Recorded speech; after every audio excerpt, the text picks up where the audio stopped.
नमस्कार, स्वागत है आपका। आप देख रहे हैं जनता टीवी और मैं हूं आपके साथ अभिषेक। वक्त हो गया ताबड़तोड़ खबरों का। शुरुआत करते हैं फटाफट अंदाज में। यूपी के चुनावी रण में भाजपा अपने दिग्गजों को उतार रही है। सीएम योगी आदित्यनाथ, अमित शाह और जेपी नड्डा के बाद अब पीएम मोदी खुद इस चुनावी राज्य को भागदौड़ संभालेंगे। पीएम 31 जनवरी को उत्तर प्रदेश विधानसभा चुनाव में पहली वर्चुअल रैली को संबोधित करने जा रही हैं। पीएम मोदी की वर्चुअल रैली की तैयारी इस तरह की गई है कि जिससे पहले चरण में मतदान वाले जिलों को केंद्रीय किया जा रहा है। वहीं सूत्रों का कहना है कि अगर चुनाव आयोजक फिजिकल रैली और रोड शो का इंतजाम नहीं देता तो इसे इजाजत अगर नहीं देता तो वर्चुअल रैली पर और ध्यान केंद्रित किया जाएगा। केंद्रीय गृह मंत्री अमित शाह सुबह आजद मुजफ्फरनगर पहुंचे हैं, जहां सबसे पहले उन्होंने भोपा रोड स्थित एक बैंकेट हॉल में पार्टी के प्रभावी कार्यकर्ताओं से मुलाकात कर जीत का मंत्र दिया। इसके बाद जनपद के प्रमुख शिव चौक से डोर टू डोर जनसंपर्क कर पार्टी को जिताने की अपील की। इस दौरान बीजेपी कार्यकर्ताओं के साथ बड़ी संख्या में शहर के लोग भी मौजूद रहे। कार्यक्रम में केंद्रीय मंत्री संजीव बालियान ने कहा कि अमित शाह ने हमेशा हमारा साथ दिया, चाहे दंगे के बाद दर्ज मुकदमे हो या फिर सपा सरकार में हुई ज्यादतियां हो। इसके बाद भारत माता की जय के नारे की शुरुआत के साथ अमित शाह ने भाषण की शुरुआत की। यूपी विधानसभा चुनाव करीब है और दिग्गज नेताओं के दौरे भी शुरू हो चुके हैं। इसी कड़ी में आज भाजपा के राष्ट्रीय अध्यक्ष जेपी नड्डा बरेली पहुंचे। नड्डा ने हान नगर कॉलोनी में जनसंपर्क की शुरुआत की और लोगों से भाजपा को सपोर्ट करने की अपील की। जेपी नड्डा भाजपा के डोर टू डोर अभियान के तहत बरेली पहुंचे। बीजेपी को और मजबूत करने के लिए लोगों के घर घर जाकर वोट की अपील की। साथ ही लोगों को भाजपा के कामों को गिनाते हुए आगे के संकल्प के बारे में बताया, जहां जनसंपर्क के बाद कार्यकर्ताओं के साथ बैठक भी करेंगे। दिल्ली से सटे गाजियाबाद का सियासी तापमान आज बढ़ा हुआ है। सपा प्रमुख और पूर्व मुख्यमंत्री अखिलेश यादव के साथ रालोद अध्यक्ष जयंत चौधरी ने संयुक्त पत्रकार वार्ता की है। इस दौरान पूर्व सीएम और सपा मुखिया अखिलेश यादव ने कहा कि जोड़े बनते हैं, वहां गठबंधन का कार्यक्रम हो रहा है। किसान अपमानित हुए थे और उनकी बहादुरी और साहस से कानून वापस हुए हैं। वहीं केंद्र सरकार पर हमला बोलते हुए अखिलेश यादव ने कहा कि सरकार की नाकामी के कारण देश गरीब हो रहा है और गरीबों की संख्या लगातार बढ़ती जा रही है। किसान आंदोलन का जिक्र कर अखिलेश यादव ने कहा कि किसान बॉर्डर पर पहुंचे तो कील लगा दी गई। बावजूद इसके किसानों ने सर्दी गर्मी बरसात की परवाह नहीं करते हुए बॉर्डर पर किसान डटे रहे और उनकी जीत हुई। उत्तर प्रदेश विधानसभा चुनाव के साथ ही विधान परिषद की 36 सीटों के लिए भी चुनाव कार्यक्रम की घोषणा हो चुकी है। 35 स्थानीय प्राधिकारी निर्वाचन क्षेत्रों के 36 सदस्यों का कार्यकाल 7 मार्च को पूरा हो गया है। इन क्षेत्रों के द्विवार्षिक चुनाव कराने के लिए उत्तर प्रदेश के मुख्य निर्वाचन अधिकारी अजय कुमार शुक्ला की ओर से जारी चुनाव कार्यक्रम के अनुसार मतदान 2 चरणों में होगा। मथुरा एटा मैनपुरी सीट से 2 सदस्य और शेष 34 क्षेत्रों से 1-1 सदस्य का चुनाव होना है। चुनाव कार्यक्रम के अनुसार 29 क्षेत्रों के 30 सदस्यों के चुनाव के लिए पहले चरण में 3 मार्च को मतदान कराया जाएगा। इसके लिए 4 फरवरी को चुनाव की अधिसूचना जारी होगी। वहीं 6 अन्य क्षेत्रों के लिए 7 मार्च को मतदान होना है, जिसकी अधिसूचना 10 फरवरी को जारी की जाएगी। पहले चरण के चुनाव के लिए नामांकन की अंतिम तिथि 11 फरवरी और दूसरे चरण के लिए 17 फरवरी है। नामांकन पत्रों की जांच पहले चरण के लिए 14 फरवरी और दूसरे चरण के लिए 18 फरवरी होगी। पहले चरण के चुनाव के लिए नाम वापसी की अंतिम तिथि 16 फरवरी और दूसरे चरण के लिए 21 फरवरी होगी। कोरोना महामारी को देखते हुए विधानसभा चुनाव टालने की मांग वाली जनहित याचिका को हाईकोर्ट की लखनऊ बेंच ने खारिज कर दी है। न्यायालय ने कहा है कि चुनाव आयोग एक संवैधानिक संस्था है, उसके कार्य में हस्तक्षेप नहीं किया जा सकता। आपको बता दें कि इस याचिका में मांग की गई थी कि महामारी के वर्तमान हालात देखते हुए चुनाव आयोग को आदेश दिया जाए कि वो उत्तर प्रदेश का विधानसभा चुनाव फरवरी और मार्च महीने में न कराए और महामारी के हालात सामान्य होने तक टाल दिया जाए। न्यायालय ने याचिका की आलोचना करते हुए कहा है कि याचिका दाखिल करने से पहले उसने विधानसभा चुनावों के पहले चरण की नोटिफिकेशन को प्राप्त करने की भी मशक्कत नहीं उठाई। वहीं न्यायालय ने कहा कि इससे पहले भी ऐसी ही एक जनहित याचिका को खारिज किया जा चुका है। राज्य में पिछले 24 घंटे में कोरोना वायरस से 14 और लोगों की मौत के बाद मरने वालों की संख्या बढ़कर 23,139 पहुंच चुकी है, जबकि 7,907 मामले सामने आ चुके हैं। सरकार की तरफ से जारी एक बयान में कहा गया है कि लखनऊ में सबसे अधिक 1304 नए मामले दर्ज किए गए। इसके बाद गौतम बुद्ध नगर में 376, गाजियाबाद में 316, कानपुर नगर में 229, मेरठ में 183 और वाराणसी से 197 केस सामने आए हैं। बाराबंकी में एक निजी कार्यक्रम में शिरकत करने पहुंचे भारतीय किसान यूनियन के राष्ट्रीय प्रवक्ता राकेश टिकैत ने मौजूदा सरकार पर जोरदार प्रहार किया है। राकेश टिकैत ने कहा कि 13 महीने आंदोलन चलाकर भी हमें ये बताना पड़े कि वोट किसको दें, तो इसका मतलब ट्रेनिंग पक्की नहीं हुई है। वहीं जिन्ना के बारे में पूछे जाने पर राकेश टिकैत ने कहा कि ये सब 2.5 महीने के सरकारी मेहमान आए हुए हैं। नेता 2.5 महीने तक प्रवचन करेंगे, जनता उन पर ना जाए। जनता पूछे कि मेरे गांव की सड़क बनी है कि नहीं, मेरे गांव में आवारा पशु तो नहीं, मेरे गांव के स्कूल सही चल रही है या नहीं। बहुत सारे चीजों पर राकेश टिकैत ने कटाक्ष किया है। वहीं रामपुर में जेल की सुरक्षा में लगे सुरक्षा कर्मियों का सड़क पर नृत्य करते हुए रालोद नेता जयंत चौधरी जिंदाबाद के नारे लगाते हुए वीडियो वायरल हुआ है। वीडियो वायरल होने के बाद पुलिस प्रशासन में हड़कंप मच गया और आनंद फानंद में जेल प्रशासन भी हरकत में आया और वीडियो में दिखाई पड़े रहे 6 जेल कर्मियों को नोटिस जारी करते हुए जवाब तलब किया है। इसके साथ ही आईजी जेल को भी पूरे मामले की रिपोर्ट भेजी गई है। वायरल वीडियो गणतंत्र दिवस का बताया जा रहा। वहीं सोशल मीडिया पर एक वीडियो तेजी से वायरल हुआ है। इस वीडियो में कुछ पुलिसकर्मी रामपुर जेल के बाहर देशभक्ति गीत पर नृत्य करते हुए नजर आ रहे हैं। इस वीडियो में कुछ पुलिसकर्मी रालोद नेता जयंत चौधरी जिंदाबाद के नारे लगाते हुए भी दिखाई दे रहे हैं। इटावा के पक्का बाग हाईवे पुल के नीचे खड़े बीजेपी युवा मोर्चा के मंडल अध्यक्ष अमित बरुआ को बाइक के सवार 2 अज्ञात बदमाशों ने गोली मार दी। जब तक लोग कुछ समझ पाते हमलावर मौके से फरार हो गए। वहीं जिला अस्पताल में उन्हें गंभीर हालत में सैफई मिनी पीजीआई रेफर कर दिया गया है। घटना शुक्रवार देर शाम करीब 7:30 बजे की बताई जा रही है। एक दिल में रहने वाले अमित बरुआ बीजेपी युवा मोर्चा के मानिकपुर मोहन के मंडल अध्यक्ष हैं। पक्का बाग हाईवे के पुल के नीचे वो अपनी स्कॉर्पियो के पास खड़े होकर कुछ साथियों से बातचीत कर रहे थे। तभी बाइक पर सवार होकर आए 2 अज्ञात हमलावरों ने तमंचे से अमित बरुआ को गोली मार दी। पूर्व उपराष्ट्रपति हामिद अंसारी के बयान पर बीजेपी सांसद सतीश गौतम का बयान भी सामने आया है। उनका कहना है कि हामिद अंसारी को पाकिस्तान चले जाना चाहिए, तभी उन्हें पता चलेगा कि भारत और पाकिस्तान में आखिर अंतर क्या है। बुलंदशहर के खुर्जा नगर कोतवाली क्षेत्र में सिरेमिक पॉटरी की छत गिरने से बड़ा हादसा हो गया। हादसे में आधा दर्जन से अधिक लोग दब गए, जिसके बाद सूचना पर पहुंची पुलिस ने रेस्क्यू कर घायलों को इलाज के लिए अस्पताल में भर्ती कराया, जहां उनका इलाज चल रहा है। आजमगढ़ में समाजवादी पार्टी के 10 विधानसभा सीटों में से 7 विधानसभा सीट पर प्रत्याशियों की घोषणा कर दी गई है। प्रत्याशियों की घोषणा के साथ ही गोपालपुर सीट पर वर्तमान विधायक नफीज अहमद को टिकट मिलने पर स्थानीय सपा कार्यकर्ताओं ने विरोध शुरू कर दिया है। हाथरस में घर वापस लौट रहे पति पत्नी पर दबंगों ने फायरिंग कर दी, जिसमें से पत्नी की मौके पर मौत हो गई। वहीं पति गंभीर रूप से घायल हो गया, जिसके बाद स्थानीय लोगों ने घायल युवक को इलाज के लिए अस्पताल भेजा। अलीगढ़ के खैर क्षेत्र में जनसंपर्क के दौरान भाजपा प्रत्याशी को जनता का विरोध का सामना करना पड़ा और भाजपा प्रत्याशी को उल्टे पांव वापस लौटना भी पड़ा। वहीं जनता के विधायक और सांसद के खिलाफ जमकर नारे लगाकर विरोध जताया। अंबेडकर नगर में आयोजित सर्वधर्म सामूहिक विवाह एक बार फिर आपसी भाईचारा का गवाह बना हुआ है। इस दौरान सेवा धर्म संस्था के तत्वाधान में 51 जोड़ों ने 7 फेरे लगाकर जिंदगी भर साथ रहने के लिए एक दूसरे का हाथ थामा। अमेठी के जगदीशपुर कोतवाली क्षेत्र में दिन दहाड़े मास्क और हैट लगाए शातिर चोर ने ग्राहक बनकर लाखों के आभूषण पर हाथ साफ कर फरार हो गए। चोरों ने दुकानदार को बातों में उलझाया और 3 से 4 लाख के सोने के आभूषण लेकर 9-11 हो गए। फतेहपुर के हथगाम थाना क्षेत्र में गांव में घुसी बारहसिंघा ने हड़कंप मचा दिया। वहीं आवारा कुत्तों ने बारहसिंघे पर हमला कर दिया, जिसके बाद सूचना पर पहुंची वन विभाग की टीम ने बारहसिंघा को कब्जे में लेकर इलाज के लिए भेज दिया। फतेहपुर में पात्र गृहस्थी कार्ड लेकर राशन देने आई महिला को राशन नहीं मिला।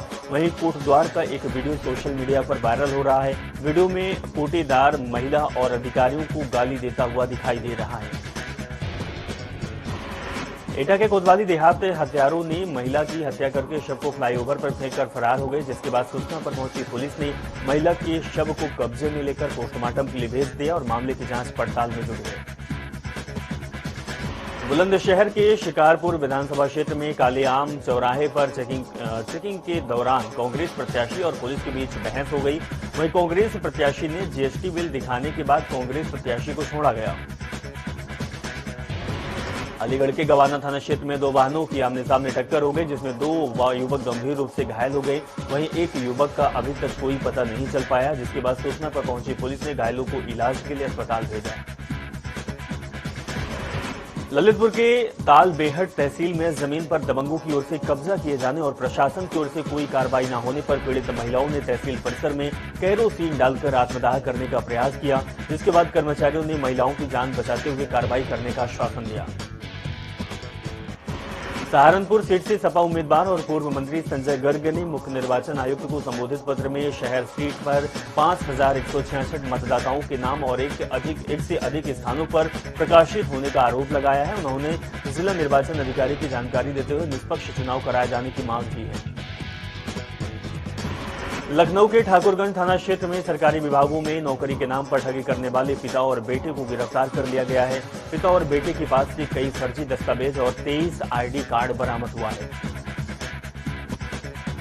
भदोही के गोपीगंज कोतवाली क्षेत्र में अलाव तापने को लेकर हुए विवाद में मारपीट हो गई। मारपीट में महिला गंभीर रूप से घायल हो गई, जिन्हें इलाज के लिए जिला अस्पताल में भर्ती किया गया, जिसके बाद सूचना पर पहुंची पुलिस मामले की जांच पड़ताल में जुट गई। अलीगढ़ के कोतवाली इगलास क्षेत्र में बी फार्मा की छात्रा की संदिग्ध परिस्थितियों में मौत हो गई, जिसके बाद सूचना मिलते ही मौके पर पहुंची पुलिस ने शव को कब्जे में लेकर पोस्टमार्टम के लिए भेज दिया और मामले की जांच पड़ताल में जुट गई। अमेठी के मुसाफिर खाना थाना क्षेत्र में तालाब किनारे संदिग्ध अवस्था में नवजात शिशु का शव मिलने से आसपास के इलाके में हड़कंप मच गया, जिसके बाद सूचना पर पहुंची पुलिस ने शव को कब्जे में लेकर पोस्टमार्टम के लिए भेज दिया। रायबरेली के जगतपुर थाना क्षेत्र में दो सगे भाइयों की ठंड लगने से मौत हो गई, जिसके बाद सूचना पर पहुंची पुलिस मामले की जांच पड़ताल में जुट गई। बादा के बबेरू कोतवाली क्षेत्र में लड़की की शादी तय करने गए पिता की बेटी को दबंग अगवा कर ले गए, जिसके बाद पीड़ित पिता ने पुलिस के मामले की कार्रवाई की मांग की है। वहीं एसपी के एक्शन में आने के कुछ घंटे बाद पुलिस ने लड़की को सकुशल बरामद कर लिया है। फतेहपुर के हथगाम थाना क्षेत्र में ट्रैक्टर से उतरते समय पैर फिसलने से युवक की गिरकर मौत हो गई, जिसके बाद युवक के जिंदा होने की आशा पर परिजन उसे अस्पताल ले गए, जहां डॉक्टरों ने युवक को मृत घोषित कर दिया। रायबरेली के खीरो थाना इलाके में साइकिल सवार को बचाने के चक्कर में कार अनियंत्रित होकर पेड़ से टकरा गई, जिसमें कार सवार 3 लोगों की मौके पर ही मौत हो गई, जिसके बाद सूचना मिलते ही मौके पर पहुंची पुलिस सभी शवों को कब्जे में लेकर मामले की जांच पड़ताल में जुट गई। जालौन के डकोर कोतवाली क्षेत्र में चेकिंग के दौरान गाड़ी से 55 लाख रुपए बरामद किए गए, जिसके बाद कैश मिलने की जानकारी इनकम टैक्स विभाग को दी गई। मौके पर पहुंची इनकम टैक्स की टीम ने मामले की जांच पड़ताल में शुरू कर दी। बाराबंकी के नगर कोतवाली क्षेत्र में शराबी युवक को महिला ने बीच सड़क पर जमकर पीटा। शराबी युवक शराब के नशे में महिला से छेड़छाड़ कर रहा था, जिसके बाद महिला ने उसकी जमकर पिटाई कर दी। वहीं शराबी की पिटाई का वीडियो तेजी से वायरल हो रहा है। बादा के बदौसा क्षेत्र में तेज रफ्तार ट्रैक्टर अनियंत्रित होकर पलट गया, जिसमें ट्रैक्टर सवार एक युवक की मौके पर ही मौत हो गई और जिसके बाद सूचना पर पुलिस पहुंची और मामले की जांच पड़ताल में जुट गई। बलिया के कोतवाली थाना क्षेत्र में एक बदमाश ने दिन दहाड़े महिला से मंगलसूत्र छीनकर फरार हो गया, जिसके बाद पीड़ित महिला ने थाने में शिकायत दर्ज कराकर पुलिस से कार्रवाई की मांग की है। जालौन के उरई कोतवाली क्षेत्र में कोचिंग पढ़ने जा रही एक छात्रा को सिरफिरे आशिक ने जबरन उठा लिया और उसके ऊपर मारपीट करते हुए जबरन शादी का दबाव बनाया। छात्रा के शोर मचाने पर सिरफिरा आशिक छात्रा को सड़क पर फेंककर भाग निकला। आगरा में सपा प्रत्याशी मधुसूदन शर्मा ने बसपा प्रत्याशी नितिन वर्मा के लिए वोट मांगा है। एक जनसभा के दौरान सपा प्रत्याशी मधुसूदन शर्मा ने जनता से 10 फरवरी को हाथी छाप को वोट देने की अपील की है, जिसका वीडियो सोशल मीडिया पर वायरल हो रहा है। अमेठी में 3 महीनों से वेतन नहीं मिलने से नाराज स्वास्थ्य कर्मचारियों ने सीएमओ कार्यालय के सामने प्रदर्शन करते हुए कार्य बहिष्कार किया है। वहीं सीएमओ से नाराज कर्मचारियों ने मुर्दाबाद के नारे भी लगाए। साथ ही स्वास्थ्य कर्मचारियों की हड़ताल पर जाने से स्वास्थ्य सेवाएं भी प्रभावित हो रही हैं। उत्तराखंड प्रदेश में नामांकन प्रक्रिया पूरी होने के बाद अब राजनीतिक दलों के प्रत्याशियों के खिलाफ मैदान में उतरे बागी प्रत्याशी परेशानी का सबब बन सकते हैं। जहां सत्ताधारी दल बीजेपी के 16 बागी मैदान में है, वहीं कांग्रेस के 12 बागी चुनावी मैदान में उतरे हैं। दूसरी तरफ कांग्रेस प्रभारी देवेंद्र यादव का कहना है कि कांग्रेस की केवल 2 से 3 सीटों पर बागी हैं, जिनको मना लिया जाएगा और 30 जनवरी को सभी बागी नाम वापसी का ऐलान करेंगे। कोटद्वार नगर और आसपास के पर्वतीय क्षेत्र में 28 लोग कोरोना के जद में हैं। स्वास्थ्य विभाग की ओर से सभी कोरोना संक्रमितों को होम आइसोलेट कर उनका उपचार शुरू कर दिया गया है। प्रदेश में पिछले 24 घंटे में कोरोना के 2813 नए मामले आए और जबकि 7 कोरोना संक्रमितों की मौत भी हुई है। दूसरी ओर 3042 मरीजों ने कोरोना से जंग जीत ली है। मसूरी के छावनी क्षेत्र में आईटीएम स्कूल अचानक बंद होने से अभिभावक परेशान हैं।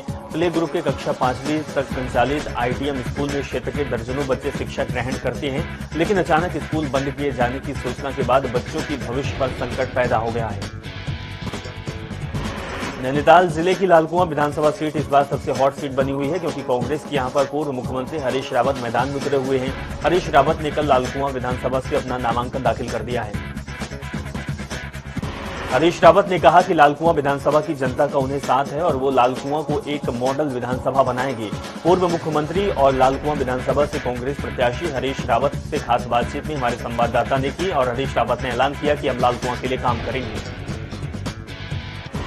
उत्तराखंड के लालकुआं में कांग्रेस प्रत्याशी पूर्व मुख्यमंत्री हरीश रावत के खिलाफ नामांकन करने के बाद भाजपा प्रत्याशी मोहन सिंह बिष्ट ने कहा कि शेर को हराकर बब्बर शेर बनने का मौका आ गया है। हम स्थानीय मुद्दों को अच्छी तरह से जानते हैं और उनको सुलझाने का काम भी करेंगे। प्रदेश की सबसे हॉट सीट के रूप में देखी जा रही लालकुआं सीट पर पूर्व मुख्यमंत्री और वरिष्ठ कांग्रेस नेता हरीश रावत ने पार्टी प्रत्याशी बनने के बाद सियासत अब गर्म हो गई है। यहां पार्टी ने जिला पंचायत सदस्य मोहन बिष्ट को पार्टी की सदस्यता दिलाकर पार्टी प्रत्याशी घोषित किया है। कांग्रेस के राष्ट्रीय महासचिव और मीडिया प्रमुख रणदीप सुरजेवाला ने देहरादून में पत्रकार वार्ता कर केंद्र की मोदी सरकार पर सैनिकों की अनदेखी करने का आरोप लगाया है। पीसी में प्रदेश प्रभारी देवेंद्र यादव, राष्ट्रीय प्रवक्ता गौरव बल्लभ, पर्यवेक्षक मोहन प्रकाश भी मौजूद रहे, जहां कांग्रेस ने अनदेखी से जुड़ी पुस्तिका का विमोचन भी किया है। प्रेस वार्ता में सुरजेवाला ने आरोप लगाया है कि केंद्र सरकार सेना के शौर्य के नाम पर केवल वोट बटोरने का काम कर रही है। केंद्र सरकार देश की सुरक्षा में समझौता भी कर रही है। 1 रैंक 1 पेंशन में सरकार ने धोखा दिया है। नैनीताल जिले में आम आदमी पार्टी ने कांग्रेस और भाजपा के घर में सेंध लगाई।